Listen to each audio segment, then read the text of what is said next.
Hello, everyone. This is Mr. Informal back with a new podcast. We are on podcast 74 of the Mr. Informal Podcast. I hope you are doing well today and I hope you learned something today. So, don't forget to add me on Instagram, Mr. Informal. That's MisterInformal. And my website, mrinformal.com. That's MRINFORMAL.com. So, for the 4 topics for today, number 1, H&M greenwashing. That's going to be interesting.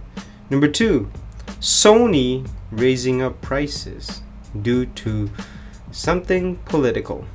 Number 3, Lululemon is certainly the number 1 target for a lot of performance wear and sportswear. Number 4, last but not least, buy now, pay later businesses. Again, that's going to be interesting. And so, let's go ahead and start the podcast. Well, on a recent article that I read from Dezeen, Dezeen, the title of the article is H&M called out for greenwashing in its conscious fashion collection. So basically, the Norwegian Consumer Authority, that's CA, has said that the Swedish clothing retailer provides insufficient information about sustainable nature of its sustainable style, which means that H&M is not providing 100% of the process that they are making their items sustainable. So in the article, based on the Norwegian website H&M, we found that the information given regarding sustainability was not sufficient, especially given that the conscious collection is advertised as collection with environmental benefits. So that is going to be interesting. Not only that, the term greenwashing applies to instances where substantiated or misleading claims are made about environmental benefits of a product, services, technology, or company. I never heard of that term, but I guess you learn something new every day. Greenwashing. So, in April, H&M launched its collection, Conscious Collection, claiming that every piece in the collection is made from sustainable source materials such as 100% organic cotton, tencel, or recycled polyester. So that is going to be interesting. And I'm not surprised that H&M is doing this. I don't think that all of 100% of that collection is made with conscious or made with sustainable products, or you can even say fabrics. But I'm not gonna say that they're not truthful about it, but I don't know. I don't work for H&M. I mean, a spokesperson from H&M says, "We are pleased that the Norwegian Consumer Authority put light on marketing of sustainable alternatives." Now, they're basically saying that if you go to the website, they're not providing 100% of the things that making these items sustainable. So, H&M, they're fast fashion and they got a lot of flack, and deservingly so. They're one of the retailers that work with that Bangladesh factory that collapsed. Why am I not surprised about this?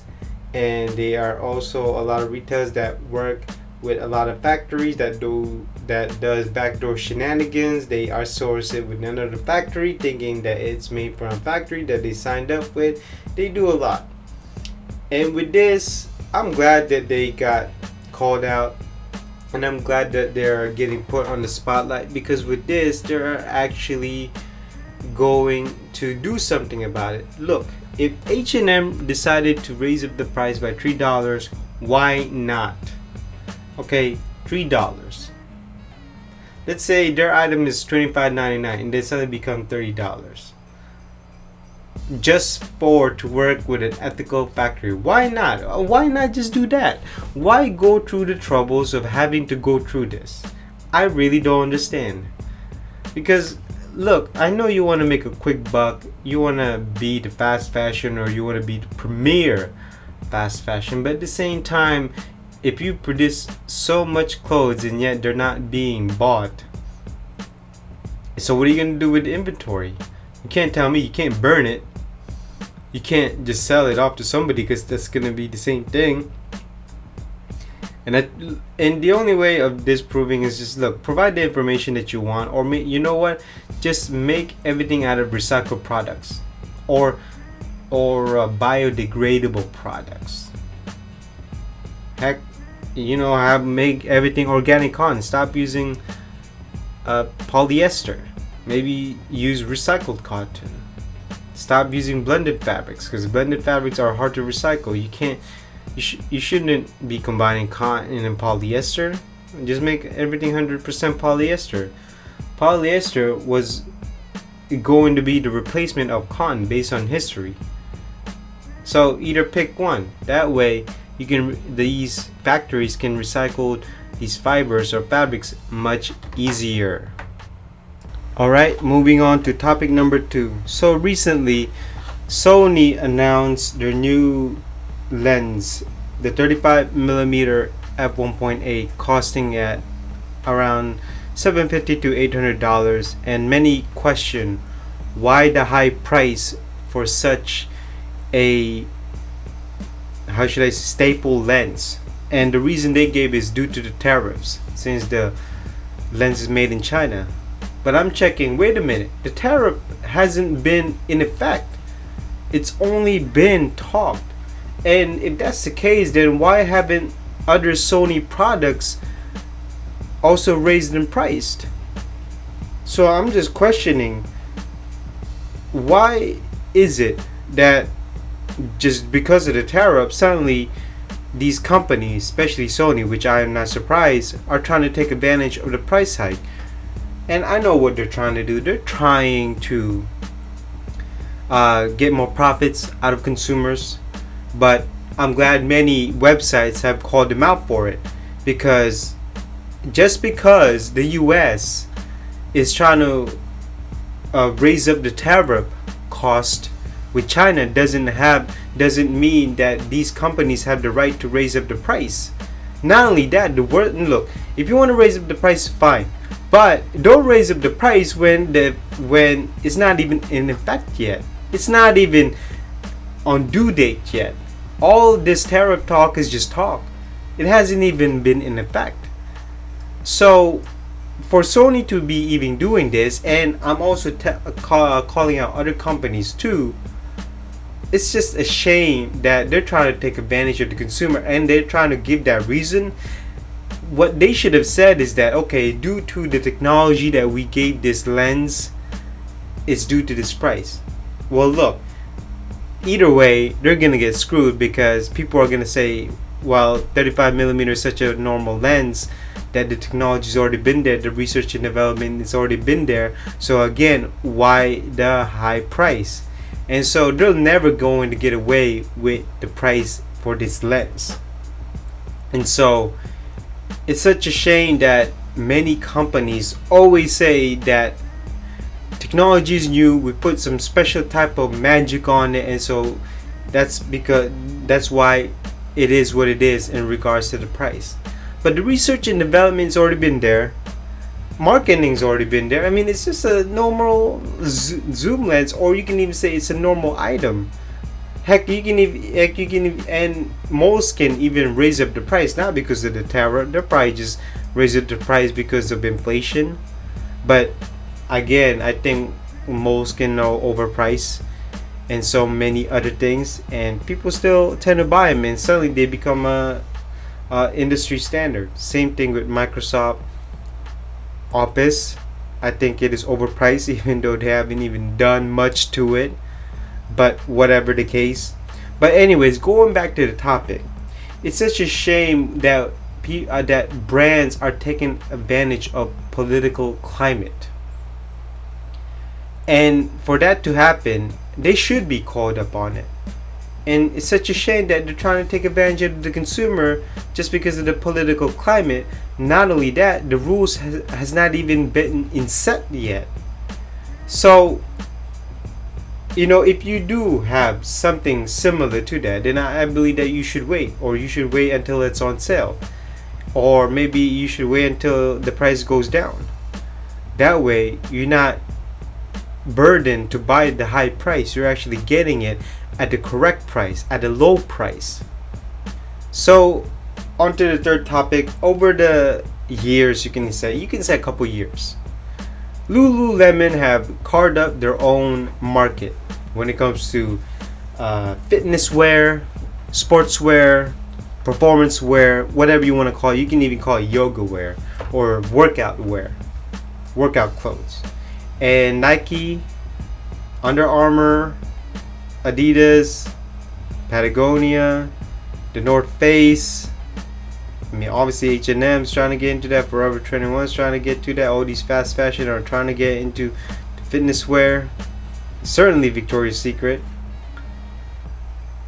And Lululemon is a wanted brand when it comes to the competition. And when you have something like that, when you carve out your own market, it takes a while. But when you do carve your own market, you gain profits. Obviously, you grow as a company, and you're gonna have competition. But what makes a lot of people, I think, what makes Lululemon not rapidly grow is the price, because they are expensive. And Nike, Adidas, Under Armour, whoever could be, are selling it at a lower price. I'm not gonna say a very cheap price. It is probably $30 to $50 lower than Lululemon. But whatever the case, if consumers sees that, then certainly they might be persuaded to buy from the competition. And so Lululemon have to be careful here. And when they keep raising up the price or keep sustaining that price, they might end up having to, I guess, have the consumers will probably move on to a different company so they could afford these types of products. Heck, their core consumer might even be persuaded to move on to another brand. And so there's nothing wrong for them to keep the price, but I just hope they don't lower the quality, they don't lower the design. So far they're doing great. But Lululemon is a wanted brand when it comes to these fitness wear. And Nike wants a piece of that market. A lot of brands wants a piece of that market.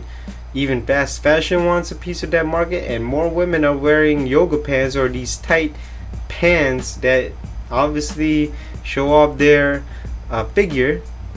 And Lululemon has that. And certainly a lot of these brands, especially the sportswear brand, are wanting a piece of that market.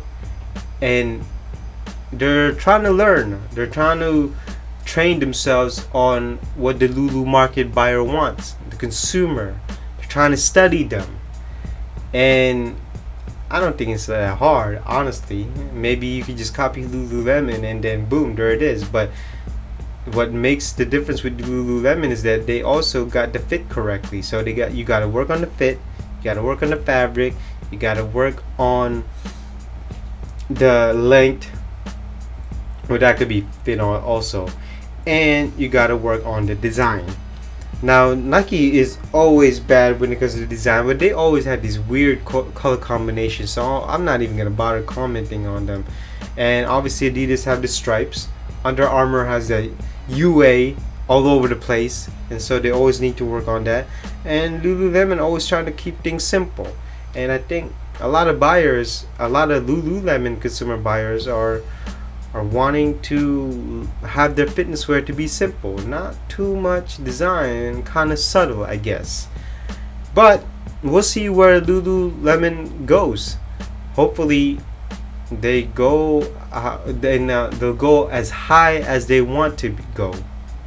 So for the last topic for today is, or on this podcast, is buy now, pay later companies. So an article from the Apparel News, California Apparel News, the title is Buy Now, Pay Later Companies Plan to Shake Up E-Commerce. So it's a new way of paying your online purchases. So in the article says that technology-driven payment options are offered through businesses such as Affirm, based in San Francisco, Sezzle, headquartered in Minneapolis, Karma, which was founded Stockholm, and Afterpay, based in Australia, offering buy now pay later financing that will be familiar for anyone who has paid for merchandises on layaway. Most of these companies charge no fees nor interest. So basically, if you want to buy it, you're not gonna get charged for it. But if you do like it, then you're gonna pay for it later. So which is pretty cool, which is kind of rent and then you pay later. Similar. I'm not gonna say the same. So when in the article also says when consumers shop with these payment system brand partners, they select one of the e-layaway companies as their payment methods, and the apparel label will send goods immediately. Payment companies will collect increments over a month-long period, but in some cases payments can be stretched over a long time. So you could also probably do monthly plans. So one of the companies for Afterpay is profit is made from merchant fees, which can range from 4 to 6%, and so that's how they make money. Not only that, popular brands and retailers will also stepping up to try these new payment method.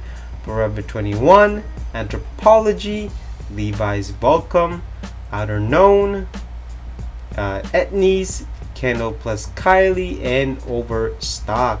So that is quite interesting that a lot of these brands are trying this out to shake up e-commerce. Now what do I think of this? It's another way of paying.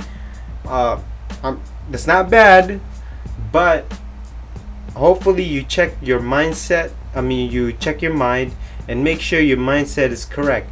If you like this item, you gotta pay it now, just to make sure that before you do anything, if there is there any interest that you will be charged for, is there gonna be more that you have to pay? So just make sure. Now when it comes to these types of buy now pay later, hey, if I think it's good that I can get the product right away, and if I don't like it I can return, I'm not getting charged for it. Somebody else is paying for it, and then if I send it back, then at least my card don't get charged, or my bank account doesn't get charged, and they get charged, and if I return it, then they'll get the money back on their side and I don't have to deal with it. Not only that, it could also create a anonymous payment, but that I haven't checked that out yet. I don't know what's happening, but it seems like this might be a good way to pay. And not only that, if they stick with one, then you don't have to log in so many times with these companies. And one big company is not there. Amazon is not there. Amazon might roll out with their own payment method with this buy now pay later.